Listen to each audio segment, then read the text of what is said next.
কেমন আছো বন্ধুরা? অনেক আন্তরিক শুভেচ্ছা ও ভালোবাসা। আজ একটু সাজুগুজু করে নিয়েছি। অন্যদিন ম্যাক্সির ওপর একটা চাদর জড়িয়ে নিই। আজকে ভাবলাম একটু সাজি, ভাল লাগে না মনটা। আমার ছোটো মেয়ে বললো, যত একটু সেজে গুজে থাকবেন, সবসময় নিজেকে অসুস্থ ভাববে না, তাহলে তোমার ডিপ্রেশন হবে। ও অনেক কিছু জানে, ও ডিপ্রেশনে অনেক ভুগেছে। ওর ওর জীবনে অনেক ঝড় গেছে, তাই জন্য ও ডিপ্রেশন ব্যাপারটাও খুব ভালো করে জানে। যাই হোক, ওর কথা মতো আমি আজকে একটু রাজি সেজে বসবো। ওর কথা মতো একটু সেজে বসলাম। তা আজ ছোট ছোট একটু অনুগল্প পড়ছি। আচ্ছা, ভালোবাসার ঘর। আমার জীবনে বৃষ্টি নেমেছিল একবারই, যখন আমার বিভ্রান্ত মনটাকে সাজিয়ে দেবার জন্য হাত বাড়িয়েছিলে।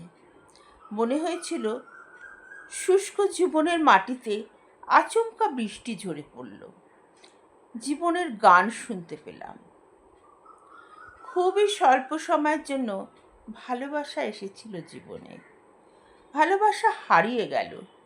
শুধু কিছু স্মৃতি বা বিস্মৃতির বোঝা উঠোনের এক কোণে এক টুকরো মরা গাছের ছায়ায় কিছু অবুঝ চিহ্ন যারা মুছে গিয়েও জেগে থাকলো। অবুঝ মন সবুজ মনের স্বাদ পেলে দুঃখকেই টানে। কেন বুঝতে চায় না দুটো সমান্তরাল রেখা এক হয়ে মেলে না কোনোদিন? গোলাপ ফুল গাছেই সুন্দর লাগে, তুলতে গেলে হাতে কাঁটা ফোটে। ভালোবাসার আঙিনায় মনটা কাঁটা রক্তাক্ত হয়ে গেছে। তুমিও উঠে গেলে সাফল্যের উচ্চ শিখরে, আর আমি আগাছা হয়ে একধারে পড়ে থাকলাম। একদিন তোমার এক প্রোগ্রামে গিয়ে দেখি স্তাবকেরা ঘিরে ধরেছে তোমায় অটোগ্রাফের জন্যে। আমিও আমার চেনা ডায়েরিটা বাড়িয়ে ধরলাম, আর তুমি না তাকিয়ে সই করে দিলে। সেদিন মনে হলো আমার ভালোবাসার বাড়ির ঘরটা সত্যিই ভেঙে গেছে। পরম দুঃখ, বেদনা, লাঞ্ছনা, অপমানে বাইরে বেরিয়ে এসে কাগজটা ছিঁড়ে টুকরো টুকরো করে হাওয়ায় উড়িয়ে দিলাম। অসময়ে পাওয়া জীবনের ভালোবাসার ঘরটা সত্যি ভেঙে গেল। আর একটা পড়ি, বড্ড ছোট। এরকম ছোট ছোট গল্প, এগুলোকে অনুগল্প বলে। এর মধ্যে এক একটা করে মেসেজ থাকে।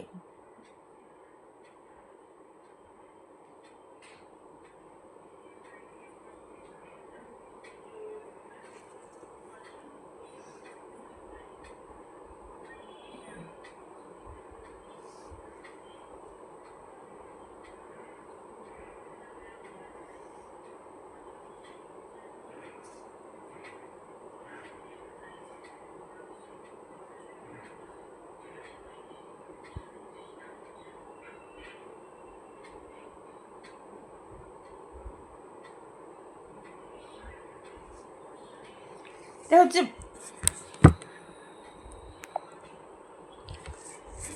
আর একটা গল্প হচ্ছে ভালোবাসার গল্প। এটাও ভালোবাসার মাস চলছে, তো তাই ভালোবাসার গল্পই বলছি।